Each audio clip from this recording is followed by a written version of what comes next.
nuestra segunda hora ya informando al país y al mundo también, porque nos pueden revisar en www.tvc.com.es.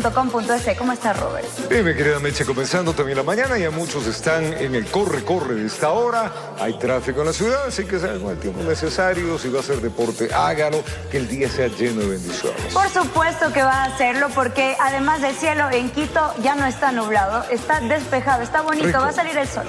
Vamos a tener día caliente entonces. Ayer fue día caliente. Sí, hay un sol bastante fuerte al mediodía y en la tarde, en cambio, un frío, un viento helado. Tome precauciones en este caso, los que tienen pico y placa, no salga, pida un Uber, un servicio digital o un taxi, como quiera. 3 y 4, no salga. Y el servicio de transporte público también, ahora tenemos el metro de Quito, aprovechen. Si va en la ruta, sí. Mediante este video viralizado en redes sociales, pacientes del Hospital del Guasmo Sur denunciaron falta de camas y atención en los pasillos. ¿Qué dijo el ministerio? ¿Qué acciones van a tomar? Bueno, ya les contamos. Antes queremos contarles que una acción de protección con medidas cautelares interpuesta en contra del Consejo de Participación Ciudadana y Control Social pone en la mira la conformación de una comisión. Esta deberá elegir nuevo fiscal general del Estado. Situación general, veamos. El concurso para la designación del nuevo titular de la Fiscalía General del Estado enfrenta un nuevo cuestionamiento tras la presentación de una acción de protección con medidas cautelares en contra del Consejo de Participación Ciudadana y Control Social y de su presidente Andrés Fantoni. El recurso fue interpuesto este 18 de enero por el abogado Joselito Argüello y presentado en la Unidad Judicial Penal Sur de Guayaquil.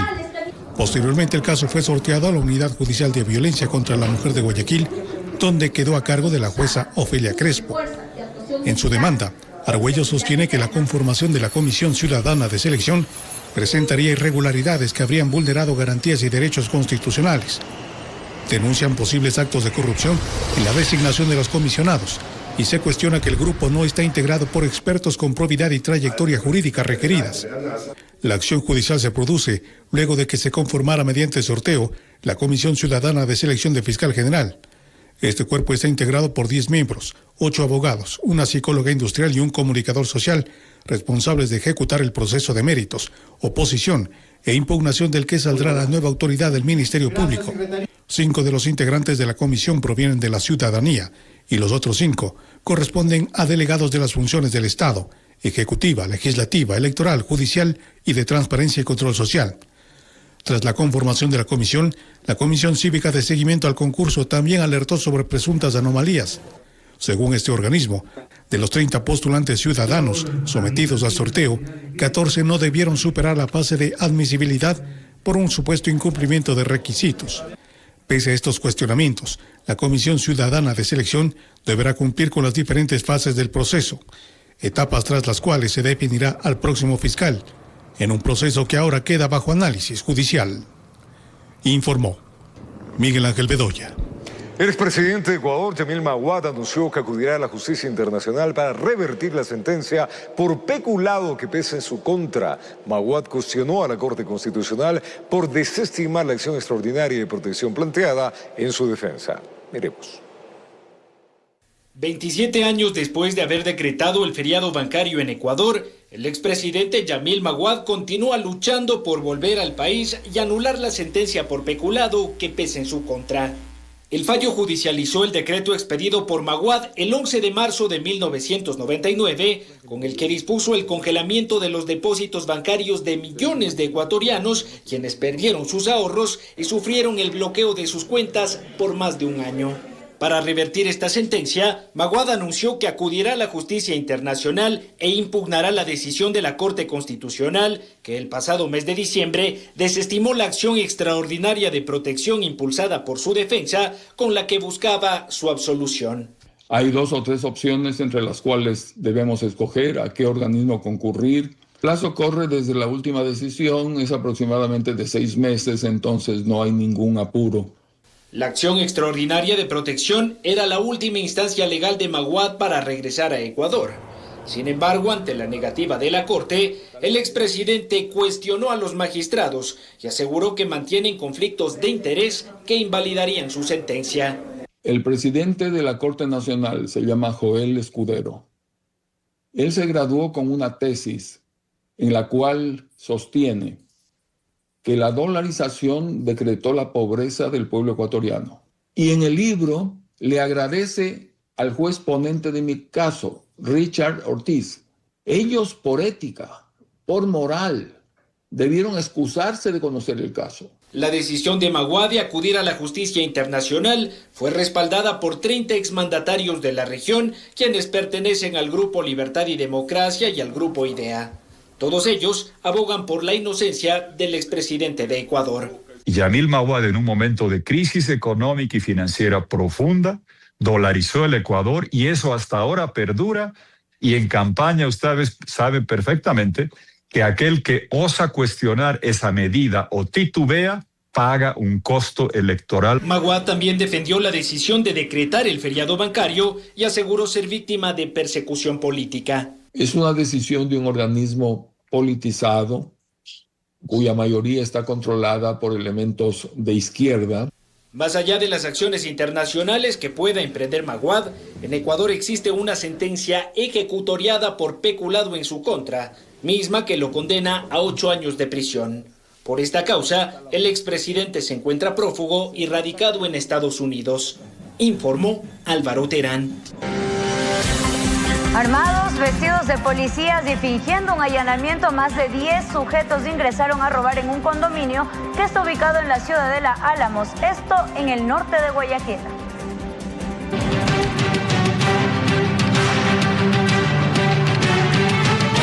Más noticias, amigos, gracias por su sintonía. Momento de contarles que la Agencia de Regulación y Control de Hidrocarburos demanda dejar de lado recursos legales que se presentan sin fundamento. Esto entorpece, por supuesto, el normal desarrollo de la audiencia de juicio en el caso AAA, donde es procesado el alcalde de Guayaquil, Aquiles Álvarez. Preocupación y malestar existe en Agencia de Regulación y Control de Hidrocarburos ARCH por el desarrollo del caso denominado AAA, donde es procesado el alcalde de Guayaquil, Aquiles Álvarez, por presunto contrabando de combustibles, pues existiría un abanico de trabas. Hacemos un llamado a todos los sujetos procesales para que eliminemos de raíz estas prácticas dilatorias. Han sido 13 audiencias fallidas en el transcurso de este proceso penal, justamente en momentos claves. Antes de la audiencia de formulación de cargos, antes de la audiencia de vinculación a la instrucción, antes de la audiencia de juicio, y lamentablemente esto demuestra un patrón y se vuelve una estrategia dilatoria que va en contra de todo el debido proceso y la garantía que está buscando la ciudadanía. El 31 de este mes se deberá instalar la audiencia de juicio luego que fue suspendida el pasado 24 de diciembre por la ausencia de 2 abogados de los procesados, aparentemente por cuestiones médicas. Para Cristian Puente, director de la ARTS, espacio adecuado para determinar culpables e inocentes en el campo jurídico. Ahí se va a demostrar si es que existe un delincuente, se va a demostrar si es que existe un ilícito. De ahí la persecución política es un asunto totalmente ajeno al proceso penal. Aquí se investiga lo tipificado en el artículo 265 del Código Orgánico Integral Penal COIP, que hace referencia a la comercialización, almacenamiento y distribución sin la debida autorización de combustibles y líquidos derivados de hidrocarburos en zonas de frontera, puertos marítimos o fluviales o mar territorial. 3 empresas que se dedicaban a estos segmentos distintos empiezan a realizar una comercialización ilegal entre segmentos. El segmento naviero le empieza a vender al segmento automotriz, el automotriz le empieza a vender al segmento industrial y toda esta actividad circular generaba un perjuicio económico al Estado, principalmente por los subsidios. Se calcula un perjuicio al Estado ecuatoriano de $94 millones. En AAA son procesadas 16 personas jurídicas, a la cabeza el burgomaestre guayaquileño y 6 empresas. El señor Álvarez entra en calidad de autor. Eso es en la manera que se lo ha propuesto Fiscalía, que lo ha propuesto las acusaciones particulares. Por este delito existe una pena privativa de la libertad de 5 años, más la reparación integral al Estado, informó Héctor Romero. El tribunal a cargo del caso Nene entró en deliberación tras el pedido de la Fiscalía que condena a Sebastián Barreiro a 5 años de prisión por una supuesta oferta de tráfico de influencias en la vicepresidencia de la República. Miremos. La Fiscalía General del Estado pidió al tribunal que imponga la pena máxima de 5 años de prisión, más agravantes, a Sebastián Barreiro, hijo de la ex vicepresidenta Verónica Abad, acusado del delito de oferta de tráfico de influencias en el denominado caso Nene. El requerimiento se realizó durante el cierre de juicio, este 18 de enero, por parte del fiscal Denis Villavicencio, quien asumió la investigación en reemplazo de Carlos Alarcón, quien actualmente es fiscal general encargado. En su intervención, el Ministerio Público sostuvo que Barreiro habría intervenido en procesos de contratación dentro de la vicepresidencia y exigido pagos ilegales a un ex coordinador institucional. De acuerdo con la acusación fiscal, el exfuncionario denunciante afirmó que debía entregar $1.700 mensuales de su salario de $3.200, además de firmar una letra de cambio por más de $30.000 como respaldo. La presunta negociación se habría llevado a cabo en diciembre de 2023 en un hotel de la capital. La defensa del procesado negó dichos señalamientos y argumentó que el caso responde a intereses políticos. Para sustentar esta postura, se presentaron testimonios de miembros de la seguridad de la entonces vicepresidenta, quienes aseguraron que Barreiro se encontraba esa noche junto a su madre en el aeropuerto de Tababela. Durante el proceso, la Fiscalía intentó extender la investigación a Verónica Abad. Sin embargo, la Asamblea no dio paso al levantamiento de su inmunidad. Tras escuchar los alegatos, el tribunal entró en etapa de deliberación y anunciará su decisión en los próximos días. El caso Nene forma parte de una serie de investigaciones por presuntas irregularidades en la administración pública y tráfico de influencias que mantienen bajo investigación a actores vinculados a altos niveles del poder político. Informó Miguel Ángel Bedoya. La suerte que pueda correr Vladimir Farinango, concejal del Chaco por la Revolución Ciudadana, está en manos del Tribunal Contencioso Electoral, que analiza una demanda por presunta violencia política de género en su contra. De comprobarse, podría ser destituido de su cargo. Acompañada de varios asambleístas y simpatizantes, llegó hasta el Tribunal Contencioso Electoral TCE en Quito, Ana Belén Tapia, legisladora de ADN, para sustentar la denuncia que presentó contra Vladimir Farinango, concejal del Cantón Chaco en la provincia de Napo, por la Revolución Ciudadana, a quien lo acusa de violencia política de género. En mi red social me ha llamado basura, porque pienso diferente, porque tengo un criterio diferente, porque tengo una ideología diferente, y ha mencionado que en mi posición de mujer tengo que obedecer a mi amo, que en este caso sería el presidente Daniel Noboa, según lo que él manifiesta en las redes. Postura que la habría ratificado más adelante. Él ha salido después en medios de comunicación a admitir, de hecho, que sí, que lo ha dicho, que es su forma de hablar, que es quichua y que, bueno, etcétera, un sinnúmero de cosas. En su escrito de contestación a la demanda que le interpuse ha manifestado un tema similar. La audiencia se instaló a las 11 de la mañana de este lunes. Fue declarada en rebeldía. Al parecer, Farinango quiso darle largas al asunto. No se presentó.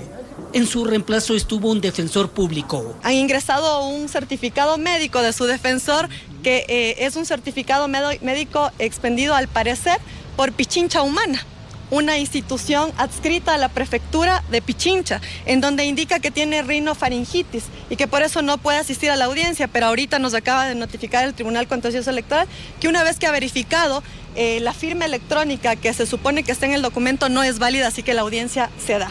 Su colega del oficialismo, Milton Aguas, exhortando a deponer ese tipo de posiciones.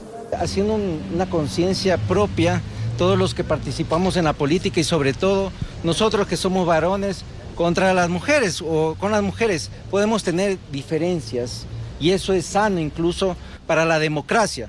Lo que no podemos tener es insultos contra las personas que quieren un bienestar y un beneficio para la población. Se espera el pronunciamiento del TCE en las próximas horas. De comprobarse la denuncia, a Farinango se le podría destituir o suspender del cargo, como perder los derechos de participación hasta por 1 año y una multa económica que podría llegar a 50 salarios básicos unificados, informó Héctor Romero. Y 8 paradas que forman parte de los sistemas de transporte público, Trole y Ecovía en Quito van a permanecer cerradas hasta el próximo lunes 26 de enero. No se olvide que en pocos minutos les contamos a qué se debe este cierre y cuáles son las paradas inhabilitadas. Más noticias, más de 37,000 personas accedieron al seguro de desempleo del IES en el 2025. Un apoyo económico clave para enfrentar la pérdida de los ingresos. Buscan cubrir este beneficio. La entidad desembolsó cerca de $40 millones.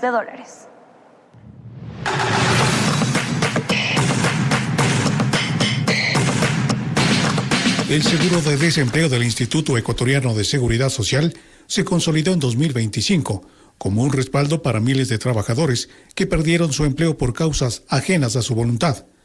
Durante ese año, más de 37.000 afiliados accedieron a esta prestación que les permitió contar con un ingreso temporal mientras buscaban una nueva oportunidad laboral. Para cubrir este beneficio, el IES desembolsó alrededor de $40 millones destinados a pagos mensuales durante un periodo de hasta 5 meses. Este apoyo económico funcionó como un alivio inmediato para los hogares afectados por la pérdida de ingresos y evitó que muchas familias quedaran en situación de vulnerabilidad. Especialistas en seguridad social destacan que el alcance del seguro de desempleo en 2025 evidencia tanto su importancia como red de protección social como la compleja situación del mercado laboral ecuatoriano. Sino que también hay que ver la otra cara de la moneda. ¿Por qué el IES entrega esta prestación? Entrega esta prestación porque ha habido en realidad 37.125 personas que perdieron su empleo por causas ajenas a su voluntad.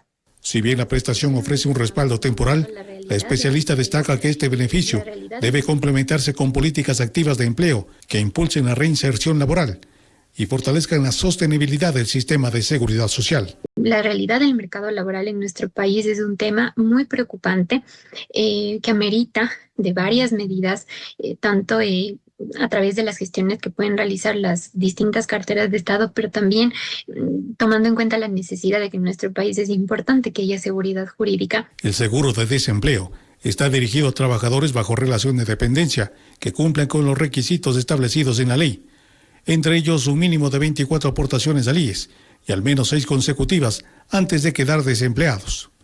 El pago del beneficio inicia a partir del día 91 desde el cese laboral y se entrega de manera mensual. Los afiliados pueden escoger entre 2 modalidades de pago, una opción con montos decrecientes, calculados en función del salario previo del trabajador y complementados con la cesantía acumulada, y otra que contempla 5 pagos iguales, equivalentes al 70% del salario básico unificado vigente.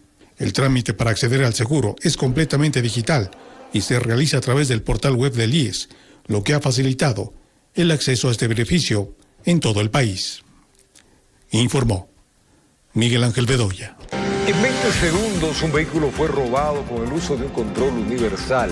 Esto ocurrió en una zona residencial en el norte de Quito. La víctima asegura que pese a la denuncia no avanzan las investigaciones. ¿Qué sucedió? Detalles de esto que les contamos en minutos. Y escuchen bien, 65 plazas laborales para docentes civiles invitados serán aperturadas por el Instituto Superior de la Policía Nacional. La oferta laboral incluye una amplia gama de profesionales para 7 carreras que se imparte en la institución. Para aplicar estas plazas se debe presentar la carpeta de manera presencial desde este día martes. ¿Cómo hacerlo? Vamos a contarles en el siguiente reportaje. El Instituto Superior Tecnológico de la Policía Nacional del Ecuador abrió la convocatoria para 65 plazas laborales disponibles como docentes invitados civiles para el primer periodo académico 2026. En total son 7 las carreras disponibles, las cuales requieren una amplia gama de profesionales que cuenten con título de 3er o 4º nivel registrados en la CNCID. La Policía Nacional confirmó que los interesados deberán presentar sus carpetas de manera presencial en las oficinas del Instituto Policial ubicadas en las instalaciones del Rancho San Vicente, en la Avenida de la Prensa en el norte de Quito. Para ello se ha programado el siguiente cronograma. Martes 20 de enero para las carreras de análisis de la información y procesamiento de la información. El miércoles 21 de enero para las carreras de criminalística, acondicionamiento físico aplicado a la defensa personal policial e investigación de delitos financieros y económicos. Finalmente, para el jueves 22 de enero serán para las carreras de investigación de ciberdelitos y análisis de accidentología vial y gestión del tránsito. La información de las plazas disponibles lo podrá encontrar en las redes sociales oficiales de la Policía Nacional o ingresando a la página web meta.isupol.edu.es, en donde podrá revisar la inscripción, requisitos, carátula de la carpeta y el formato de la hoja de vida. La mayoría de las clases serán impartidas de manera virtual, pero existen algunas carreras que requieren formato híbrido, es decir, presencial y virtual. Finalmente, las autoridades recalcaron que es importante que los postulantes se encuentren al día con sus obligaciones con el SRI, contar con el certificado de no tener impedimento de ejercer un cargo público y el RUC requerido correspondiente al nivel de instrucción superior que registra. Informó Ítalo Salazar. Son las 7 de la mañana con 17 minutos. Les contamos que datos del Observatorio Legislativo revelan que en los primeros 7 meses de la nueva Asamblea existe una alta participación por parte de los legisladores en el Pleno, aunque los resultados son escasos en cuanto a la producción de normativas. De acuerdo a información del Observatorio Legislativo de la Fundación Ciudadanía y Desarrollo, la labor de la Asamblea Nacional durante el actual periodo legislativo iniciado el anterior 14 de mayo de 2025 revela diversos contrastes. Aunque varios asambleístas registran alta participación en el Pleno, la producción normativa y la calidad del debate siguen siendo limitadas. Según el documento, hasta el 31 de diciembre, los legisladores con más intervenciones pertenecen principalmente a Acción Democrática Nacional, con Andrés Castillo a la cabeza, seguido de Diana Jacome, Adrián Castro y Natalie Farinango. En el Partido Social Cristiano destaca Alfredo Serrano y en la Revolución Ciudadana, Viviana Veloz. Pese a ello, el informe señala que 46 de los 151 asambleístas no han presentado proyectos de ley. No implica que quien más haya presentado proyectos de ley es mejor legislador, porque volvemos a la reflexión del inicio. ¿De qué sirve que un legislador presente proyectos de ley si no los impulsa políticamente y estos durante todo el periodo legislativo no llegan ni siquiera a segundo debate? Roger Celi del Observatorio Legislativo alertó que ningún proyecto presentado en este periodo ha sido aprobado hasta ahora. Las normas vigentes corresponden principalmente a iniciativas del Ejecutivo o a proyectos de legislaturas anteriores. Sí llama la atención de nuevo, como es común en otros periodos legislativos, que esas iniciativas, esas ideas que posiblemente tienen mayor conexión y pertinencia que presentan los legisladores que entran en funciones, tal vez en este periodo legislativo incluso no se aprueben y tenga que pasar un nuevo periodo legislativo para que sean retomadas o incluso archivadas.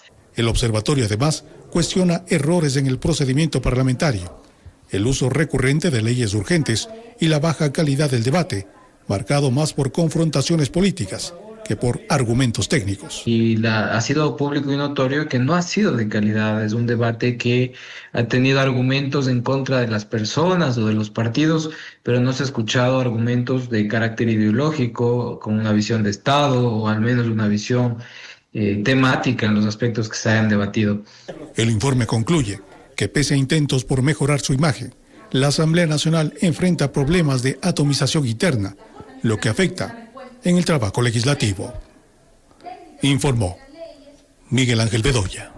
El Ministerio de Ambiente y Energía informó que para este año se prevé recuperar 254 megavatios para el sistema eléctrico nacional. Señalaron que durante el 2025 se recuperaron 250 megavatios con la inversión y el mantenimiento de unidades térmicas e hidráulicas. Miremos.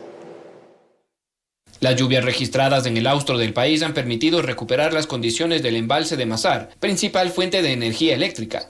Desde el Ministerio de Ambiente y Energía señalaron que el déficit nacional para este 2026 estará por debajo de los 800 megavatios y que con la recuperación e inversión de las unidades térmicas e hidráulicas no existen riesgos de apagones.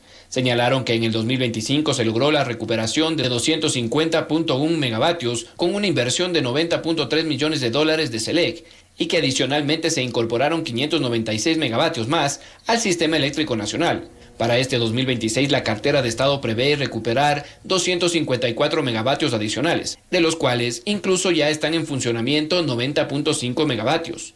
Enfatizaron que existen varios proyectos a gestionarse durante este año y el 2026, entre los que destacan el alquiler de 230 megavatios a Elecaustro, con un ingreso estimado para el mes de julio. El proyecto Hidroquets con 45 megavatios previsto para el mes de agosto y el ingreso de 100 megavatios fotovoltaicos con ingreso progresivo durante este 2026. Además, la ministra Manzano señaló que está trabajando para unificar los contratos de las 3 barcazas generadoras de 300 megavatios y extender su alquiler hasta el 2028. Informó Mauricio Sánchez. Vamos a contarles ahora que el Consejo Nacional Electoral informó que hasta este próximo 2 de febrero estará habilitado el pago por compensación a quienes fueron parte de las juntas receptoras del voto en las elecciones generales del 2025, tanto en la primera como en la segunda vuelta. El valor a recibir es de $20 por cada jornada laboral. Para acceder a la compensación, los integrantes de la Junta deberán presentar cédula de identidad original en las agencias del Banco del Pacífico, Banecuador, habilitadas a escala nacional. Vaya saliendo con tiempo, desayune rico y nosotros le contamos las noticias acá en TVC. La participación del presidente del Ecuador, Daniel Noboa, en el foro de Davos genera enorme expectativa en materia internacional, pues en este evento, amigos, podría definirse las alianzas políticas y estrategias comerciales y diplomáticas de cara al futuro. Álvaro Terán conversó con especialistas y nos cuentan los principales retos de Noboa en Suiza. El presidente de la República, Daniel Noboa, viajó a Suiza para participar del Foro Económico Mundial, también conocido como el Foro de Davos. Este evento probablemente tendrá su edición más conflictiva desde el fin de la Segunda Guerra Mundial, debido a las pugnas geopolíticas que acechan al mundo. En Davos, Daniel Noboa compartirá con los principales líderes mundiales, entre ellos el presidente de Estados Unidos, Donald Trump, quien llega con una agenda de absoluta confrontación con Europa tras reclamar Groenlandia.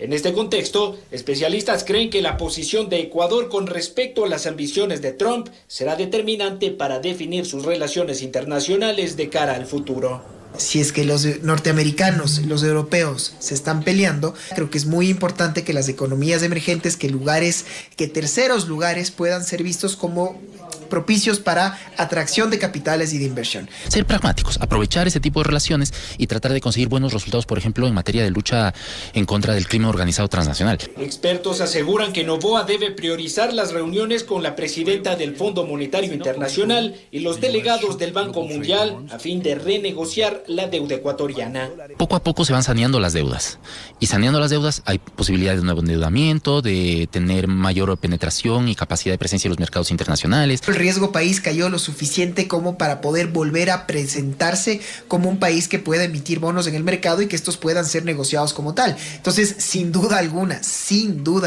el hecho de tener ayuda de los multilaterales es crucial para este tipo de operaciones. Tanto en Davos como en Bélgica, Noboa tendrá el reto de fortalecer las relaciones con la Unión Europea y países amigos como Argentina, Panamá e Israel. El Foro de Davos es el gran supermercado del mundo.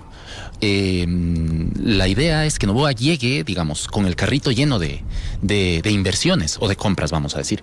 La Unión Europea tiene que regresar a ver al mundo por todo el conflicto que tiene con los norteamericanos y por eso es que hago tanta alusión al hecho de que el Ecuador puede salir beneficiado si es que sabe manejar bien sus cartas. En su 30ª gira internacional, analistas instan al Ejecutivo a mostrar resultados tangibles que posicionen a Ecuador en los mercados más importantes del mundo. Informó Álvaro Terán. Ecuador cuenta con el primer centro de los recursos psicopedagógicos. Se trata de un espacio que beneficiará a más de 3.000 estudiantes en Ibarra, en la provincia de Imbabura. Este centro contempla 7:44 de la mañana, gracias Ciper por acompañarnos, emisión del día martes. Más de 10 delincuentes armados vestidos como policías ingresaron a robar en un condominio ubicado en la ciudadela Álamos, esto es en el norte de la ciudad de Guayaquil. Estos pillos se anunciaron como policías que iban a realizar un allanamiento. Veamos.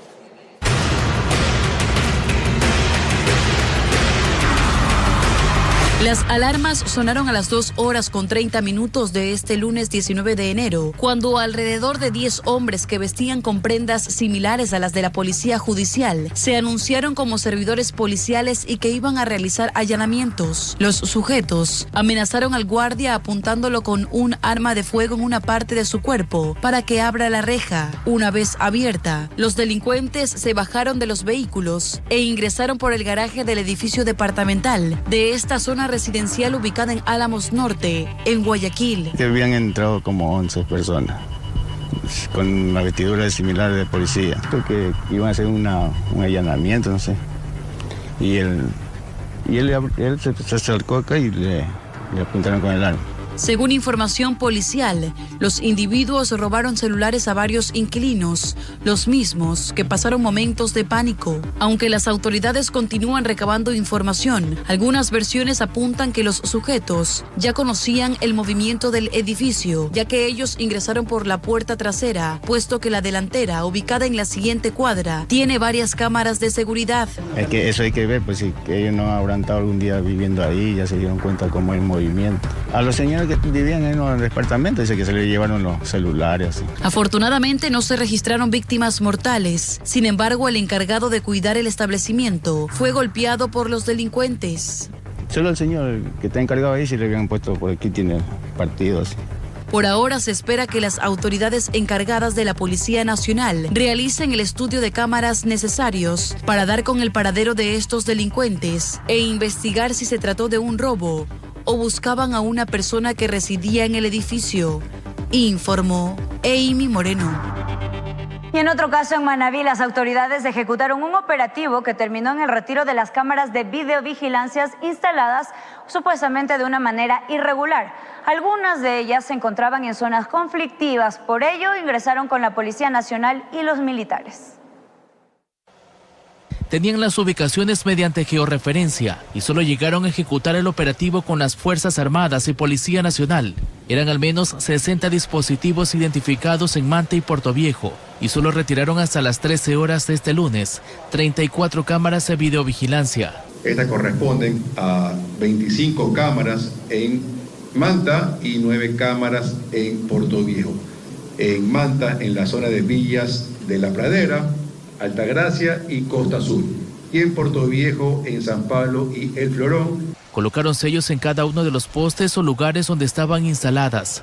Aquí les indicaban que los propietarios tienen 30 días para acercarse al ECU 911 y justificar la propiedad de acuerdo a la normativa vigente para retirarlas, aunque algunas estaban instaladas de forma irregular y otras clandestina por parte de organizaciones delictivas. El trabajo estratégico que se ha acabado de realizar es en base a información recabada por operaciones básicas que venimos realizando con inteligencia, con nuestras unidades especiales.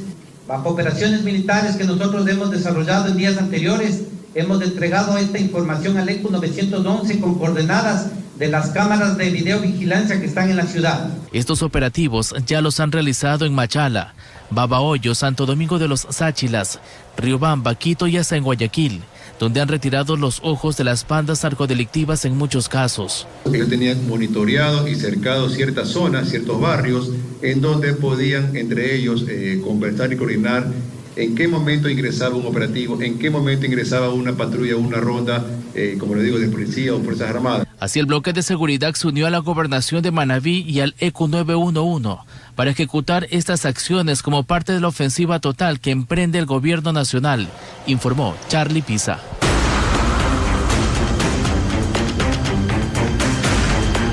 Y el cuerpo sin vida de una joven mujer fue hallado por agricultores en una vía de tercer orden en Babahoyo, allá en la provincia de Los Ríos. Una terrible sorpresa se llevó un grupo de agricultores que encontró el cuerpo sin vida de una mujer tirado a un costado de esta carretera de tercer orden en el sector San Vicente, vía al Cerro Cacharí, zona rural de Babahoyo en la provincia de Los Ríos. El hecho se ha suscitado en horas de la amanecida.